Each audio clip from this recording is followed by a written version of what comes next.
Government job కొట్టాలని serious గా prepare అవుతున్న ప్రతి ఒక్క విద్యార్థి ఈ క్వశ్చన్ జాగ్రత్తగా గమనించండి. నేను మీ అందరికీ ఛాలెంజ్ చేస్తాను. రీసెంట్ జరిగిన ఎగ్జామ్ నుంచి క్వశ్చన్ వచ్చింది. ఈ క్వశ్చన్ ని పెన్ పేపర్ లాగా ఎలా సాల్వ్ చేయాలో తెలుసా? తెలియకపోతే నేర్చుకోండి. నేర్చుకుని మీ ఫ్రెండ్స్ అందరూ షేర్ చేయండి. The LCM of two numbers is 126 times there HCF.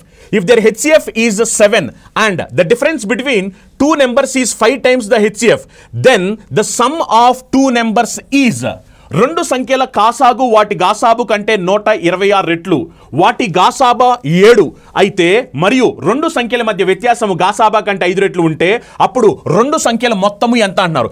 గమనించండి, మనకి హెచ్సిఎఫ్ చెప్పేశారు. హెచ్సిఎఫ్ ఆ రెండు సంఖ్యల యొక్క గాసాబా చెప్పారు. అప్పుడు ఆ రెండు సంఖ్యలు ఏమవ్వాలంటే ఒకటి 7x అవ్వాలి, ఇంకోటి 7y అవ్వాలి. అవునా కదా? ఇప్పుడు వాళ్ళు అడిగింది ఏమిటంటే సమ్ మొత్తం అడుగుతున్నారు. మొత్తం అంటే అప్పుడు ఏం చేయాలి?